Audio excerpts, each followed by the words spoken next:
The mining moon had once been alive with noise, light, and purpose. Decades ago, humans had come here to dig deep into its surface, pulling out metals that built ships, colonies, and cities. Back then, laughter echoed in the narrow tunnels. Markets bustled near the landing bays, and children ran between the barracks, their futures bright and filled with promise. But now the moon was silent. Broken towers leaned in the thin atmosphere. Landing pads lay cracked and empty, and the tunnels that once hummed with machines now echoed only with whispers of the past. The survivors were few, no more than a few hundred scattered across the ruins. They had no real government, no armies, and no ships worth mentioning. Their lives were a daily struggle against hunger, cold, and the constant fear of discovery. The war had ended long ago, but the aliens who had crushed Earth's colonies still hunted down the stragglers. The survivors lived like shadows, hiding from patrols, never daring to send signals that could give away their location. Old veterans carried scars both on their bodies and in their hearts. They remembered the war in its full horror, when Earth's fleet stood proud, when humans fought fiercely, and when entire worlds burned. They remembered the final days when communication stopped, fleets vanished, and the silence of defeat spread like a disease. These veterans no longer told stories of victory. Their eyes carried the weight of too many funerals, too many broken promises. Among the younger generation, those who had never seen Earth or known its cities, life was only survival. They grew up in caves, scavenging from old equipment, learning to avoid patrol ships that swept across the system every few months. To them, the tales of a strong and united humanity felt like distant legends, fairy stories told to make long nights shorter. Most of them no longer believed such stories. For them, hope was not a luxury. It was a weakness. Better to expect nothing and survive another day than to dream of miracles that never came. The alien overlords treated the remaining humans as little more than pests. Patrols swept through, sometimes burning settlements, sometimes capturing stragglers to display as trophies. To the galaxy, humanity was finished. The once feared species had been erased from history books, their fleets destroyed, their homeworld scarred. Other civilizations spoke of them as a warning. This is what happens to those who resist. On the mining moon, the survivors gathered every few weeks in the largest intact structure, the old command dome. It was cracked and cold, but it could still hold an atmosphere and provide shelter for gatherings. Here the elders discussed food supplies, rationing, and defense. Most meetings ended in silence because there were no new ideas, no new resources, and no way forward. Every day was the same. Survive, hide, and pray. The aliens did not notice them. But in the shadows of the dome, young ones whispered. Around small fires, they repeated the old stories that their parents had told them, stories of Earth before the war. Stories of oceans and forests, of music and cities that touched the sky, stories of humans who would never bow no matter the odds. To the children, these stories were almost like myths, but even myths carried a spark of power. They asked questions in hushed voices. What if humanity was not gone?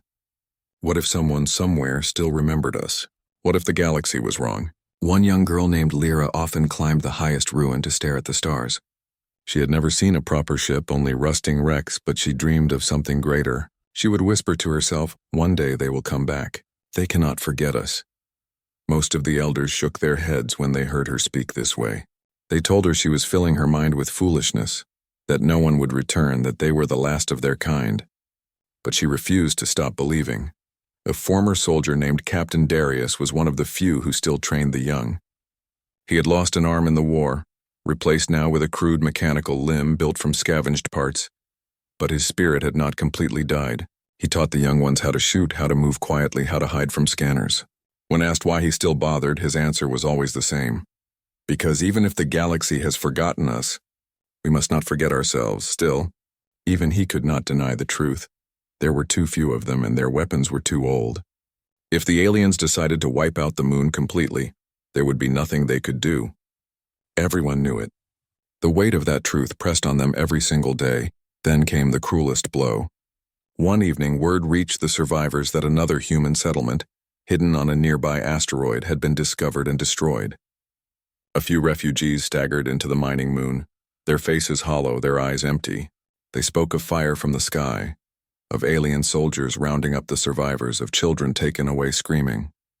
With that news, whatever fragile hope remained among the mining moon survivors seemed to break. Even the young who once whispered of legends fell into silence. In the days that followed, the mining moon was filled with despair. The fires burned lower, the children played less, and the elders began to prepare for the end. If the aliens came, they would not resist. They had no strength left. But then, something strange happened. One night, when the sky above was clear, a sound rolled across the barren plains. At first, no one understood it. It was deep, rumbling, and unlike anything they had heard in years. Survivors left their shelters and looked up at the sky. And there, cutting across the darkness, was a streak of light. At first, they thought it was another alien ship. Some ran to hide, others simply watched with hollow eyes. But the streak grew brighter, larger, and more fiery. It was not a patrol craft. It was something else, something entering the atmosphere. The old veterans felt their hearts stop. The young children gasped. The entire settlement watched as fire streaked across the heavens.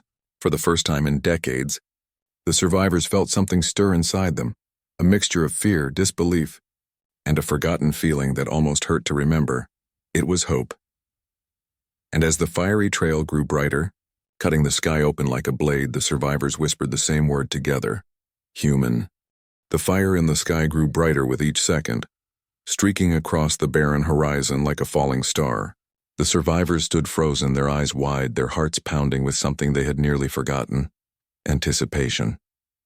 For so long, every light in the heavens had meant danger, patrols, hunters, and death. Yet this light felt different. It carried weight. It carried purpose. The children clung to their parents. The old soldiers leaned on broken weapons and stared upward. No one dared to speak too loudly, as if a single word might shatter the fragile moment. The fiery trail broke apart, scattering sparks that burned across the thin atmosphere. And then, with a thunderous roar, massive shadows began to emerge from the void above. They were ships, but not alien ships. Their shapes were unmistakable. Human design.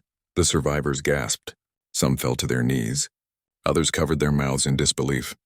The vessels were unlike anything they remembered from the old war. These were not the bulky frigates or battered cruisers of decades past. The ships descending from orbit were sleek, angular, and vast, their armored hulls glowing faintly as they cut through the atmosphere. Their thrusters roared like a storm, shaking the ground. On the mining moon's surface, dust and loose stones trembled. The survivors held on to each other as the sky itself seemed to split open. The largest of the vessels halted high above, casting a long shadow across the ruins. Around it, smaller ships spread out in formation, precise and disciplined. It was not a desperate fleet. It was a powerful one, arriving with purpose. Then across the broken command dome, across every working communicator still left in the settlement, a voice spoke. It was strong, calm, and undeniably human. "This is the Terran Vengeance Armada," the voice declared. "To all human survivors, your silence has been heard. Your suffering has been seen. You are not forgotten. Humanity has returned." The words hit the survivors like thunder. Tears filled the eyes of those who had stopped believing. Mothers clutched their children close, whispering, "Do you hear? Do you hear?" Veterans who had once sworn never to hope again felt their hearts surge with something they thought had died long ago. But the aliens had heard it too. Across the system, alarms rang in alien outposts. Patrol ships scrambled from their stations, their engines flaring as they turned toward the descending fleet. For years they had grown arrogant, certain that humanity had been broken forever. Now they faced the impossible. Humans returning with ships stronger than before. The first alien squadron closed in, their vessels sharp and insect-like, bristling with weapons. They fired streams of plasma into the void, glowing bolts racing toward the largest Terran ship. But before the survivors on the moon could even cry out in fear, the Terran Armada responded. From orbit, a burst of light shot outward, kinetic lances, railgun strikes traveling faster than sound. They tore through the alien formation with surgical precision. Ships that had hunted survivors for years exploded into clouds of fire and metal. The sky above the moon lit up like a battlefield reborn. The survivors cheered. Their voices, weak from years of despair, grew strong again. Children jumped, pointing at the burning wreckage. The veterans shouted words they had not spoken in years. "Victory! Strike them down!" But the Armada did not stop with defense. From the belly of the great ship, sleek dropships launched, descending like arrows of light. They pierced the thin clouds and roared toward the surface. The survivors scattered at first, unsure if they should hide or welcome the arrival. Their hearts wrestled with fear and hope all at once. The dropships landed near the ruins, their landing struts slamming into the dust. Hatches hissed open, and armored figures stepped out. They were human soldiers, but not like those the survivors remembered. Their armor was advanced, gleaming with reinforced plating and glowing interfaces. Their helmets bore the insignia of the Terran Vengeance Armada. One soldier removed his helmet and stepped forward. His voice carried clearly across the gathering crowd. "Brothers and sisters," he said, "you endured the impossible. You survived when others thought all was lost. We are here for you. Humanity rises again." A silence followed, broken only by sobs. Survivors rushed forward, falling at the soldiers' feet, some laughing, some crying. They touched the armor as if afraid it might vanish like a dream. The children stared in awe at the weapons and gear, whispering, "They came back. They really came back." The soldiers lifted the weak to their feet. Medical drones rolled out, scanning the malnourished survivors and delivering treatments. Containers of food and water were unloaded, their seals broken for the first time in decades of scarcity. For many, the first sip of clean water brought tears as heavy as any battlefield victory. Meanwhile, high above, the battle grew fiercer. Alien reinforcements surged into the system, filling the sky with their jagged warships. But the Terran Armada held nothing back.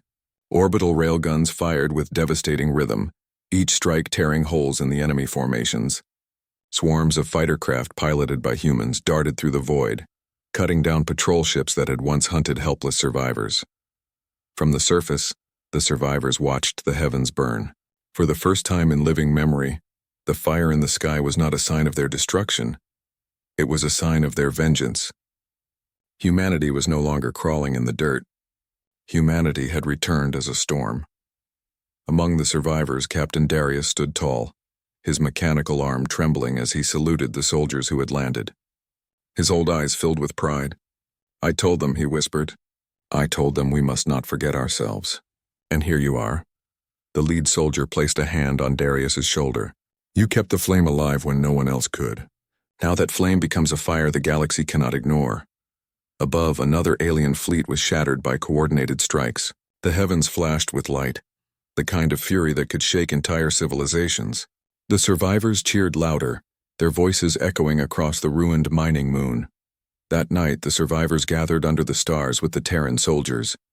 They shared stories, received aid, and for the first time in decades sang songs of hope. Children laughed freely, their voices rising above the ruins. The galaxy had once believed humanity broken, scattered, erased. But on that mining moon, beneath the shadow of the returned armada, the survivors knew the truth. The sky burned again, not with their defeat, but with their vengeance. The next dawn on the mining moon was unlike any the survivors had ever seen. For decades, their mornings had been filled with silence, fear, and hunger.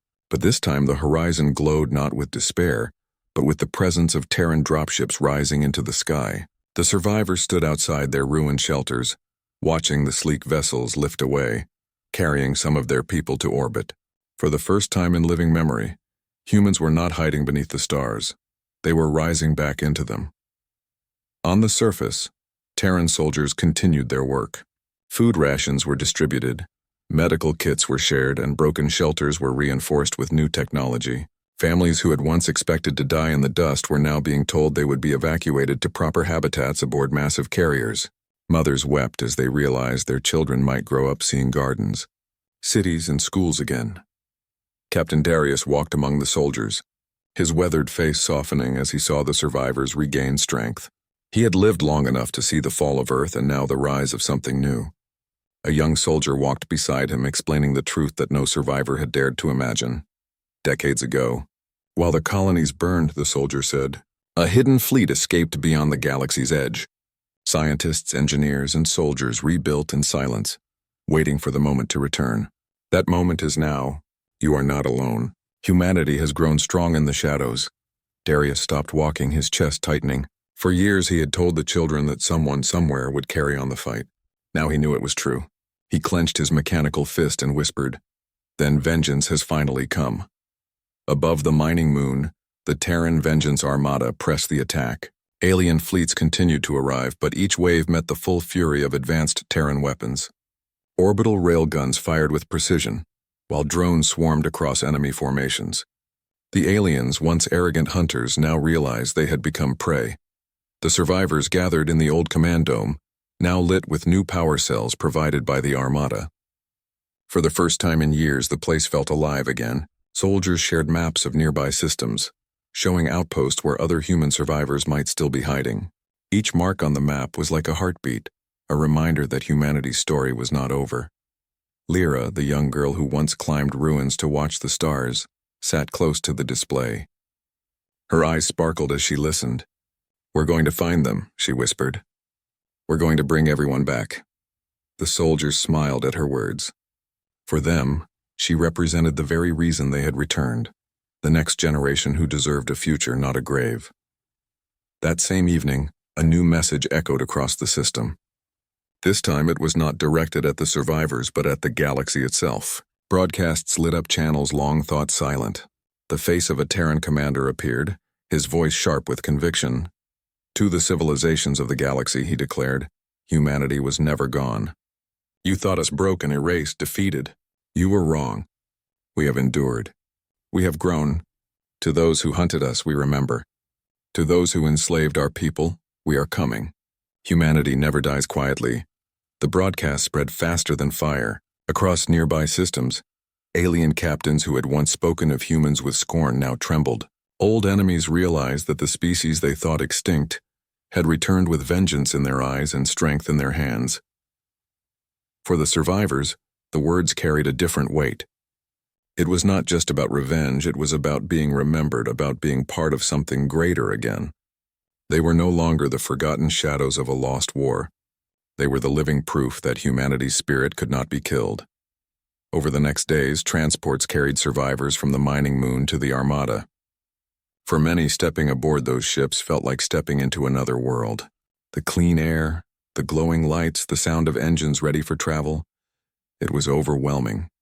Children laughed and ran through the corridors while elders sat quietly, tears streaming down their faces. Darius walked the decks with awe. He touched the smooth walls, listened to the hum of advanced engines, and whispered to himself, "This is what we should have been all along." The Armada did not linger. Once the survivors were safe, the fleet moved outward, striking alien strongholds with precision. Each battle was not only a fight for survival but also a declaration. Humanity was reclaiming its place among the stars. Survivors rescued from other outposts joined the growing fleet, their numbers swelling, their voices uniting. In one battle, the survivors of the mining moon watched from observation decks as Terran ships unleashed coordinated strikes against a massive alien carrier. Railguns fired in rhythm, cutting through the enemy hull while boarding teams stormed inside. When the alien flagship finally exploded, the survivors cheered so loudly that the sound filled the entire vessel. For the first time in decades, victory belonged to humanity. But vengeance was only part of the mission. Renewal was just as important. Colonies once abandoned were now being rebuilt with Terran technology. Survivors were trained, children were educated, and families were given homes on secure worlds. The flame of humanity's culture, nearly extinguished, was burning bright again. Lyra stood on the viewing deck of the great ship one evening, staring at the endless stars. She whispered, "We were ghosts. Now we are alive again." A soldier beside her replied, "No, you were the spark. And sparks start fires." Captain Darius, older and slower, knew his time as a fighter was ending, but he no longer feared death. He had seen the rebirth of his people. Sitting among the young soldiers, he said, "I was ready to die in the dust. Instead, I will die knowing humanity rises again." The galaxy trembled as word spread. Civilizations that had once mocked humanity now whispered in fear. They remembered the wars of the past, the resilience, the creativity, the refusal to surrender. Now those traits had returned, sharper than ever. The survivors, once ready to give up, now became leaders, teachers, and symbols. Their story was told across the fleet, that even when hope seemed lost, even when the last embers burned low, humanity had endured. And when vengeance fell from orbit, it was not just fire, it was a promise of renewal. The mining moon lay quiet once more, its ruins abandoned. But in orbit above, ships carried its people to a new destiny. The flame had been passed, and it burned brighter than ever. Humanity had not only survived. Humanity was rising, and the galaxy would never forget it again.